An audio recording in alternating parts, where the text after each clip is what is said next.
Hello everyone, welcome to the classroom. Today we will be traveling back to the year of 2009 to look at James Cameron's Avatar. So put on your jeggings and listen to Green Day, I guess. I don't know. And thank you for joining us as always.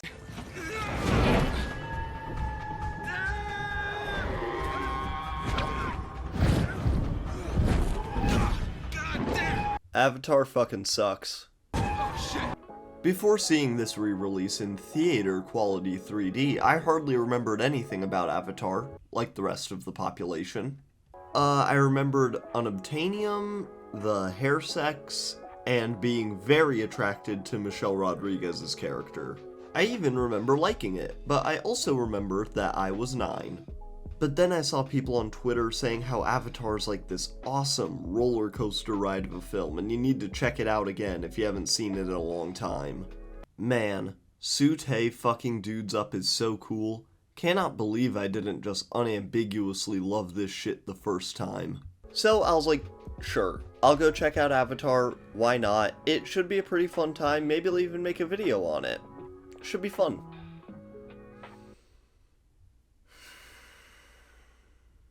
I marched into that movie theater, went to acquire my movie theater hot dog.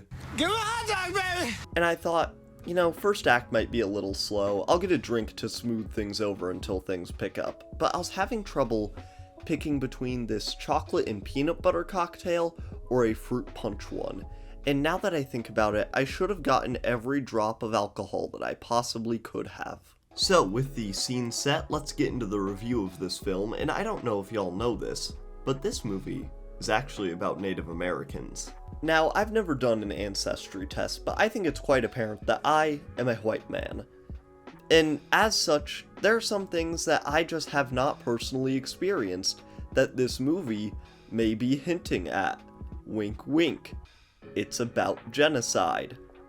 But you can't really talk about this movie without talking about how fucking poorly those ideas are handled, so I'm just gonna get into that real quick.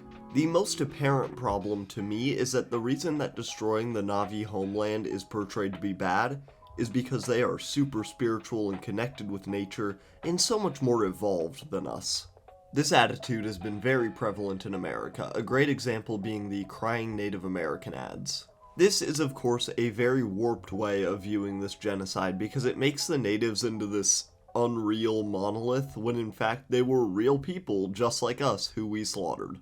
This extremely lazy and idiotic element of the film will certainly come back up, but I want to go into the plot and my actual thoughts on the rest of the movie.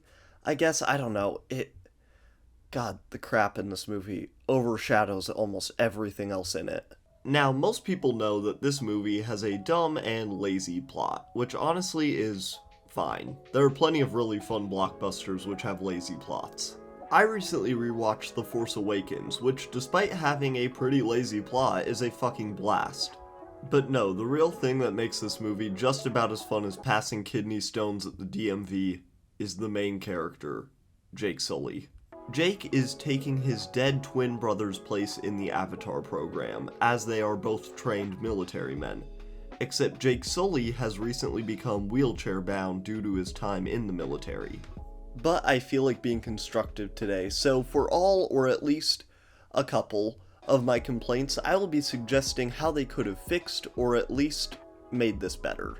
I think that since the military ends up being the antagonist of the film, it would have been best to set them up as more villainous, and to make Jake's turn to the Na'vi make more sense.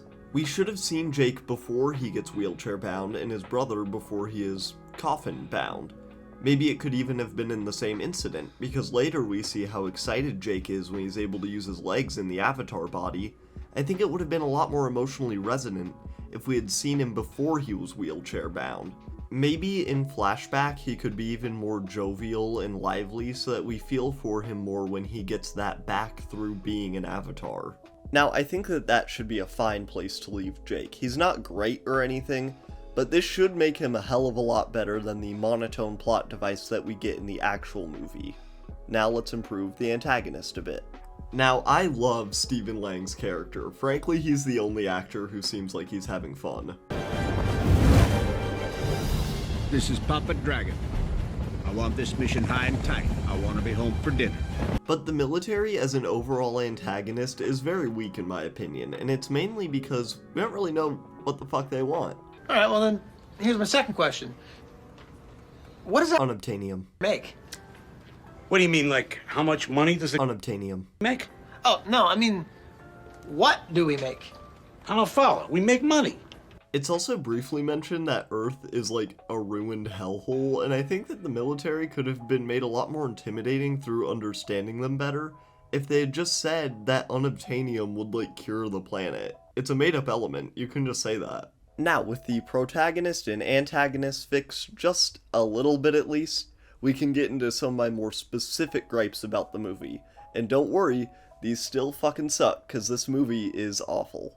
So, I think that the most interesting part of the film, by far, is the Avatar program. Like, it's not even close. And I wish that more of the emotional conflict revolved around Jake being in this Avatar body, and not just having the most boring romance ever put to 3D. There is a brief plot point where they show that Jake is hardly getting any sleep, as when his human body is sleeping, he's an avatar, and when his avatar body is sleeping, he's a human. His wheelchair-bound legs are becoming more and more emaciated, and he has a scraggly beard. And I was like, oh, that's neat. Maybe he'll start kinda losing it a bit because he's always awake in one of these two bodies. That would be a pretty cool idea. But like James Cameron came out of the screen and said, no, nothing interesting going on here. The next scene is Jake shaving and getting some sleep. Another insane missed opportunity in this movie is that Jake is about to tame the scariest dragon they have to win back the trust of the Na'vi, and the movie just... Now this is what really pissed me off, because one of the only things I unironically like about Avatar is all the shit with the animals. I think they're cool and I like seeing them murder. Then you have one of the emotional highs of the movie, seeing Jake Sully tame the scariest dragon they have, and they just fucking skip it. For all they leave in this 2-hour and 42-minute film, they cut that. I think I have that Pandora depression. I just want to fly on a Turok so bad, man. Now prepare for another thing tied for first for dumbest shit in this movie. There's a subplot with a scientist played by Sigourney Weaver. Also, Sigourney, what are you doing here? You don't need to be here. You don't need to be an Avatar, Sigourney. We love you, buddy. Just go hang out. It's okay. But there's this whole subplot where her character finds out that every tree on Pandora is connected, and the planet has intelligence comparable or equal to a human being. But then, when the big battle happens, they are burning down like half the planet, and it feels like not even the Na'vi give a fuck. I don't even want to do the whole, we did it, Patrick, we saved the city meme, because it's so on the nose. That's just, that's that. We did it, Neytiri. We saved Pandora. I thought that this would be a fun roller coaster ride, especially in 3D, but no. It was boring, self-serious, and obnoxious, and the 3D didn't even look that good. And I am certainly not above enjoying a fun roller coaster ride of a film. I'm a regular Marty Scorty. As I said, I recently rewatched The Force Awakens, and yeah, that movie really isn't that deep. It only even has a couple characters I think are interesting. But that movie is a fucking joyride. Like, it is synthesized fun. The only time I feel like even a little excited in this movie is when Stephen Lang's character is on screen. Or during that one scene where they simulate an entire fucking river and like, it looks perfect, and seeing this breaks my mind, even now. Also, they cut out the hair sex.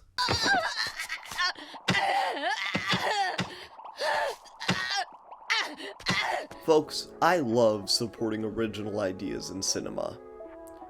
But more than that, I like supporting good original ideas in cinema. And this is not that. Please do not go see this movie. Or, any Avatar movie, I would assume. I can't imagine that the second one's gonna be good. I truly forgot how fucking terrible this one was. But that is the video for today, y'all. Have a good one. Thank you for joining us.